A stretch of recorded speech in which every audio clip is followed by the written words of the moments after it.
Paz do Senhor Jesus Cristo, meus amados irmãos, estamos aqui novamente, pela graça de Deus, para continuarmos aqui no nosso projeto de leitura da Bíblia toda em 2025. E nós hoje estaremos fazendo a leitura de 4 capítulos, fim de semana, sábado e domingo.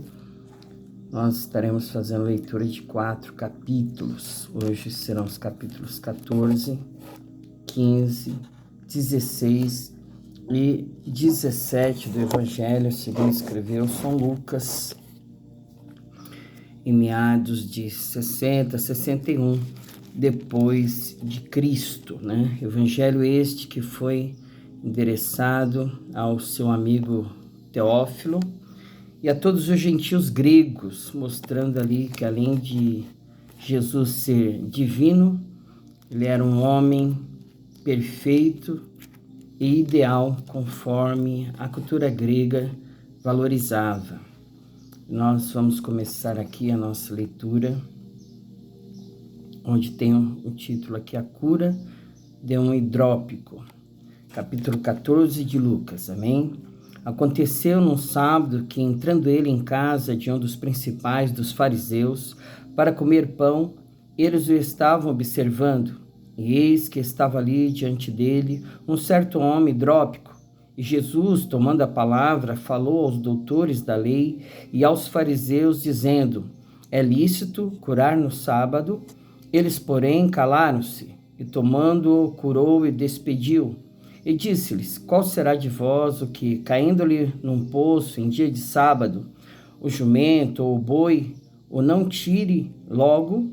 E nada lhe podiam replicar sobre isso. A parábola dos primeiros assentos e dos convidados.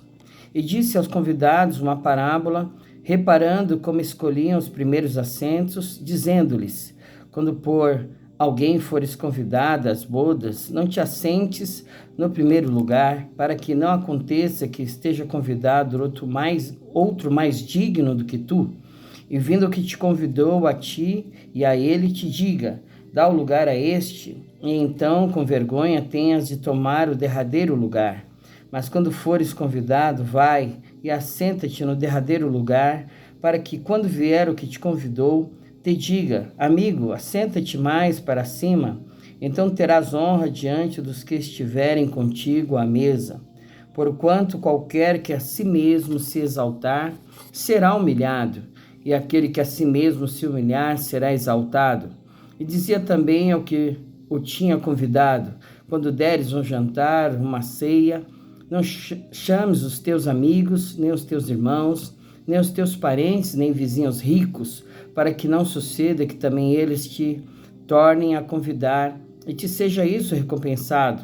Mas quando fizeres convite, chama os pobres, aleijados, mancos e cegos, e serás bem-aventurado, porque eles não têm com que te recompensar, mas recompensado serás na ressurreição dos justos.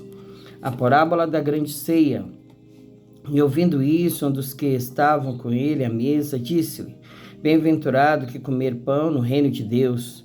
Porém ele disse: um certo homem fez uma grande ceia e convidou a muitos. E à hora da ceia mandou o seu servo dizer aos convidados: vinde, que já tudo está preparado. E todos a uma começaram a escusar-se. Disse-lhe o primeiro: comprei um campo e preciso ir vê-lo. Rogo-te que me hajas por escusado. E outro disse: comprei 5 jumentas de bois e vou experimentá-los. Rogo-te que me hajas por escusado. E outro disse: casei e, portanto, não posso ir. E voltando aquele servo, anunciou essas coisas ao seu senhor. Então o pai de família, indignado, disse ao seu servo: sai depressa pelas ruas e bairros da cidade e traz aqui os pobres e os aleijados e os mancos e os cegos. E disse o servo: Senhor, feito está como mandaste, e ainda há lugar. E disse o Senhor ao servo: sai pelos caminhos e atalhos e força-os a entrar, para que a minha casa se encha. Porque eu vos digo que nenhum daqueles varões que foram convidados provará a minha ceia. A parábola acerca da providência. Ora, ia com ele uma grande multidão, E voltando-se, disse-lhe: se alguém vier a mim e não aborrecer a seu pai, e mãe, e mulher, e filhos, e irmãos, e irmãs, e ainda também a sua própria vida, não pode ser meu discípulo. E qualquer que não levar a sua cruz e não vier após mim, não pode ser meu discípulo. Pois qual de vós, querendo edificar uma torre, não se assenta primeiro a fazer as contas dos gastos, para ver se tem com que acabar?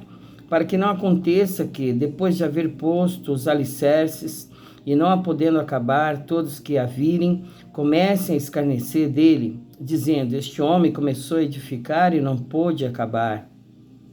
Em qual é o rei que, indo à guerra a pelejar contra outro rei, não se assenta primeiro a tomar conselho sobre si com 10.000 pode sair ao encontro do que vem contra ele com 20.000? De outra maneira, estando outro ainda longe, manda embaixadores e pede condições de paz. Assim, pois, qualquer de vós que não renuncia a tudo quanto tem, não pode ser meu discípulo. Bom é o sal, mas se ele degenerar, com que se adubará? Nem pressa para a terra, nem para o monturo. Lança-no fora, quem tem ouvidos para ouvir, que ouça. Capítulo 15, as bodas da ovelha e da dracma perdidas. Chegavam-se a ele todos os publicanos e pecadores para o ouvir, e os fariseus e os escribas murmuravam, dizendo: este recebe pecadores e come com eles. E ele lhes propôs esta parábola, dizendo: que homem dentre vós, tendo 100 ovelhas, e perdendo uma delas, não deixa no deserto as 99, e não vai após a perdida até que venha a achá-la?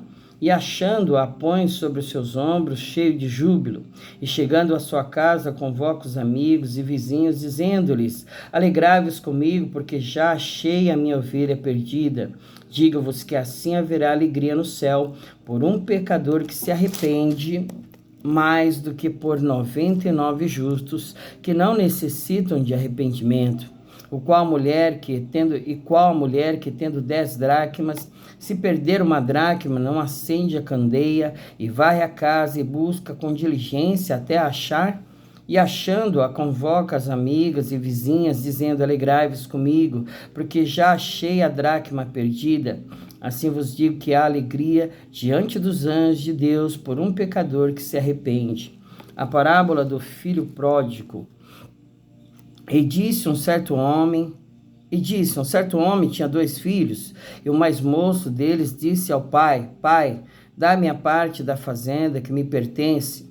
E ele repartiu por eles a fazenda. E poucos dias depois, o filho mais novo, ajuntando tudo, partiu para uma terra longínqua e ali desperdiçou a sua fazenda, vivendo dissolutamente. E havendo ele gastado tudo, houve naquela terra uma grande fome, e começou a padecer necessidades. E chegou-se a um dos cidadãos daquela terra, o qual o mandou para os seus campos a apacentar porcos, e desejava encher o seu estômago com as bolotas que os porcos comiam, e ninguém lhe dava nada. E caindo em si, disse: quantos trabalhadores de meu pai têm abundância de pão, e eu aqui pereço de fome? Levantar-me-ei e irei ter com meu pai, pedir-lhe-ei: pai, pequei contra o céu e perante ti, já não sou digno de ser chamado teu filho, faze-me como um dos teus trabalhadores. E levantando-se, foi para o seu pai, e quando ainda estava longe, viu o seu pai, e se moveu de íntima compaixão, e correndo, lançou-se-lhe ao pescoço e o beijou. E o filho lhe disse: pai, pequei contra o céu e perante ti, e já não sou digno de ser chamado teu filho. Mas o pai disse aos seus servos: trazei depressa a melhor roupa, e vesti-lhe, e pondo-lhe um anel na mão e sandália nos pés, e trazei o bezerro cevado, e matai-o, e comamos e alegremo-nos. Porque este meu filho estava morto e reviveu, tinha-se perdido e foi achado, e começaram a alegrar-se. E o seu filho mais velho estava no campo, e quando veio e chegou perto de casa, ouviu a música e as danças. E chamando um dos servos, perguntou-lhe o que era aquilo. E ele disse: veio teu irmão e teu pai matou o bezerro cevado, porque o recebeu são e salvo. Mas ele se indignou e não queria entrar. E saindo o pai estava com ele.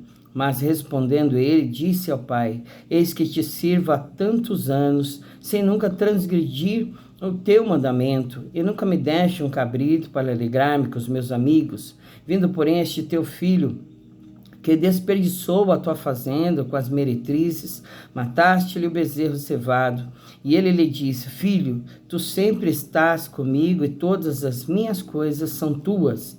Mas era justo alegrarmos-nos e regozijarmos-nos, porque este teu irmão estava morto e reviveu, tinha se perdido e foi achado. Capítulo 16, a parábola do mordomo infiel. E dizia também aos seus discípulos: havia um certo homem rico, o qual tinha um mordomo, e este foi acusado perante ele de dissipar os seus bens. E ele, chamando-o, disse-lhe: Que é isso que ouço de ti? Presta contas da tua mordomia, porque já não poderás ser mais meu mordomo.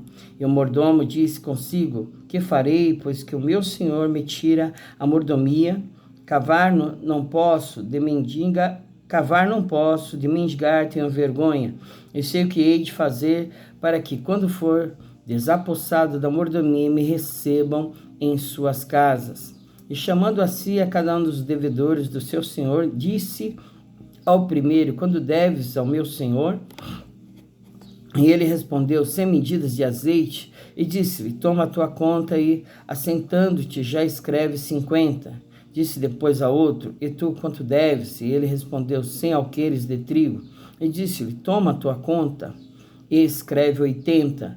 E louvou aquele senhor, o injusto mordomo, por haver procedido prudentemente, porque os filhos deste mundo são mais prudentes na sua geração do que os filhos da luz. E eu vos digo que granjeai amigos com as riquezas da injustiça, para que quando estas vos faltarem, vos recebam ele nos tabernáculos eternos. Quem é fiel no mínimo também é fiel no muito. Quem é justo no mínimo também é justo no muito. Pois se nas riquezas injustas não fostes fiéis, quem vos confiará as verdadeiras? E se no alheio não fostes fiéis, quem vos dará o que é vosso? Nenhum servo pode servir a dois senhores, porque ou há de aborrecer a um e amar ao outro, ou se há de chegar a um e desprezar ao outro. Não podeis servir a Deus e a Mamon. A autoridade da lei.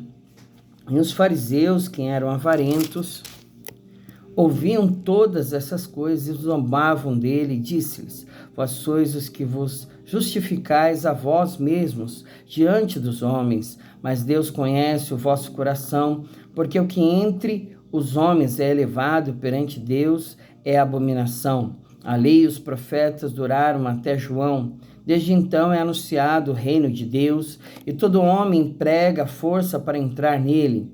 E é mais fácil passar o céu e a terra do que cair um tio da lei.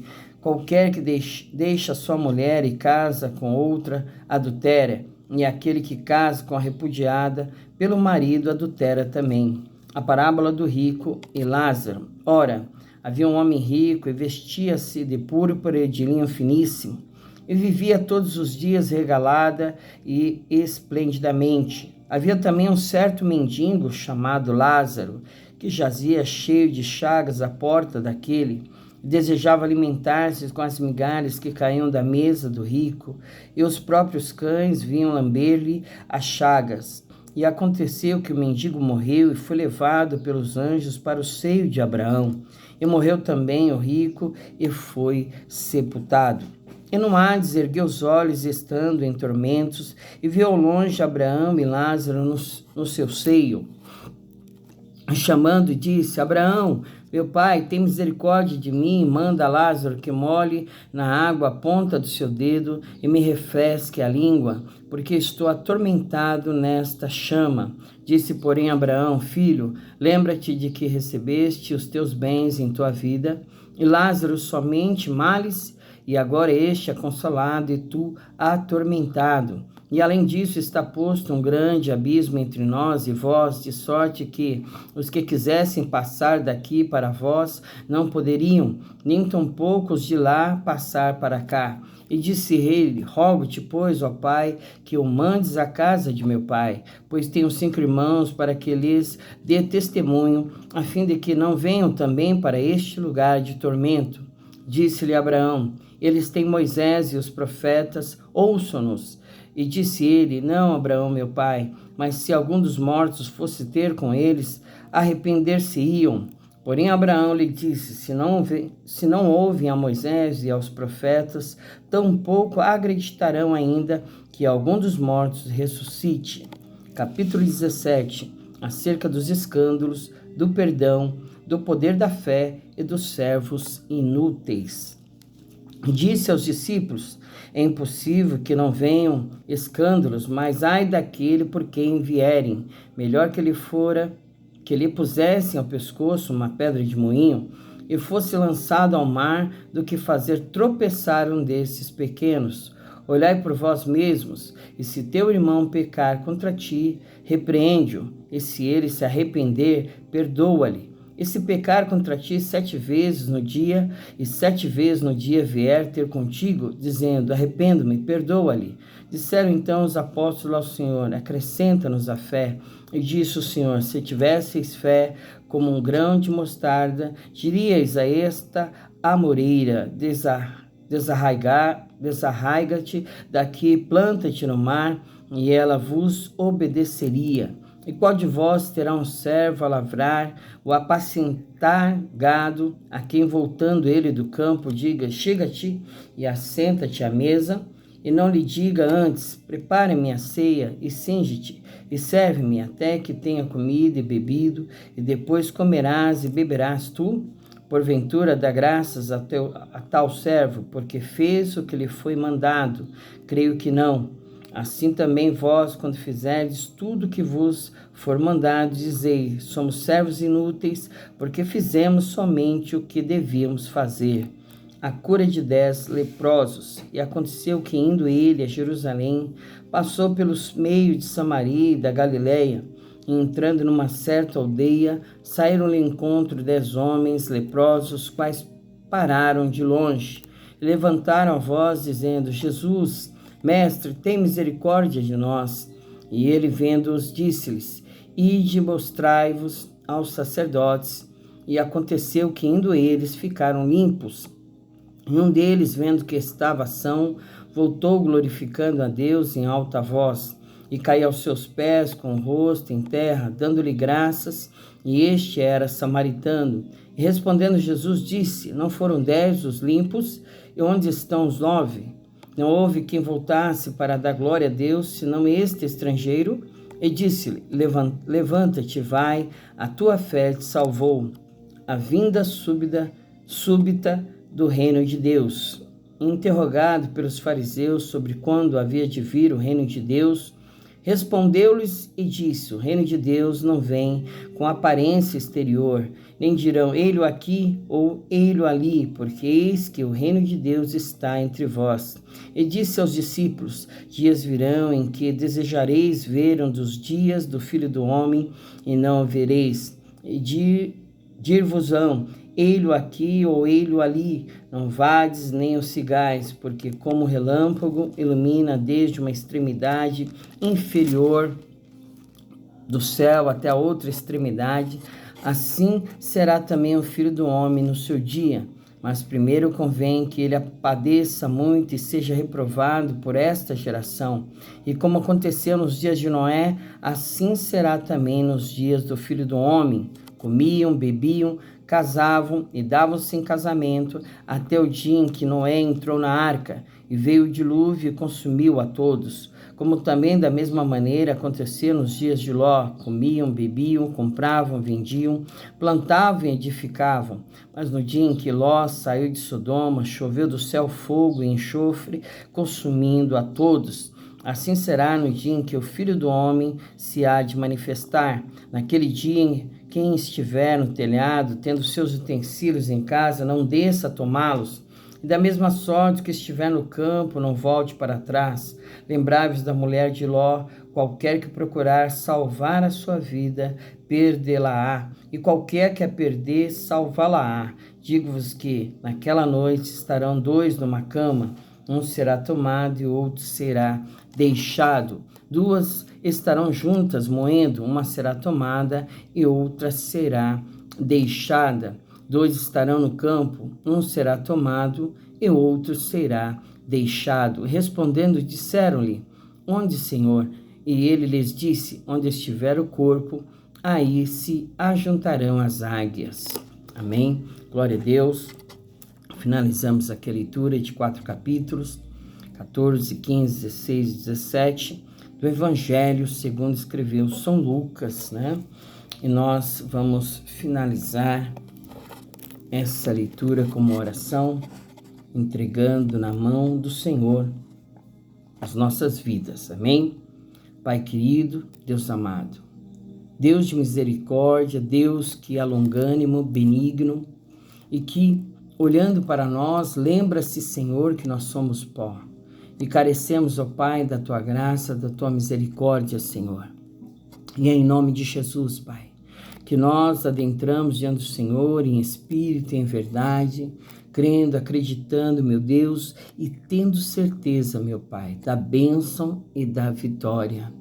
Porque todas as coisas, diz a Tua palavra, Pai, cooperam para o bem daqueles que amam e temem ao Senhor, meu Deus. Em nome de Jesus, Pai, vai de encontro a cada vida, a cada alma que está se empenhando, meu Deus, nesse projeto de leitura da Bíblia toda, Senhor, nesse ano de 2025, se achegar mais a Ti e a Tua palavra, Senhor, e aprendendo de Ti, conhecendo das Tuas coisas, Pai, harmonizar a sua vida com a palavra de Deus, meu Pai, fugindo de toda aparência do mal, daquilo que não presta, daquilo que não edifica, daquilo que não traz nada de bom, Senhor. Mas antes, meu Deus, buscando realizar o Teu querer, a Tua vontade, Pai, sendo como uma árvore plantada junto a ribeiros de água, a qual dá o seu fruto na estação própria, Senhor, e cujas folhas não caem, e tudo quanto fizer prosperará, Senhor.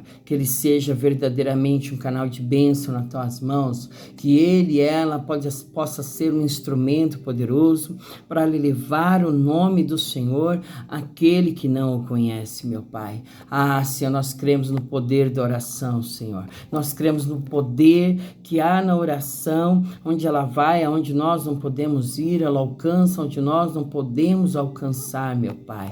E neste momento eu creio, Senhor, que o Senhor está confortando este homem, esta mulher, tirando, meu Deus, todo o tormento, toda a preocupação, medo, temor, ansiedade, estão sendo lançadas fora, em nome do Senhor Jesus Cristo, ó Pai. Em nome de Jesus, que todo mal, toda malignidade, todo o poder das trevas caia por terra, Senhor, porque o Senhor veio para dar vida e vida com abundância, Pai, que ele possa experimentar esta sua vida abundante, Senhor, reconhecendo que Jesus Cristo é o Senhor e único e suficiente Salvador da sua vida, meu Pai. É em nome de Jesus que eu te agradeço, meu Deus, declarando a Tua bênção, a Tua vitória. Amém e amém, Jesus. Fique em paz, até amanhã, se o Senhor assim o permitir. Amém? Jesus te abençoe.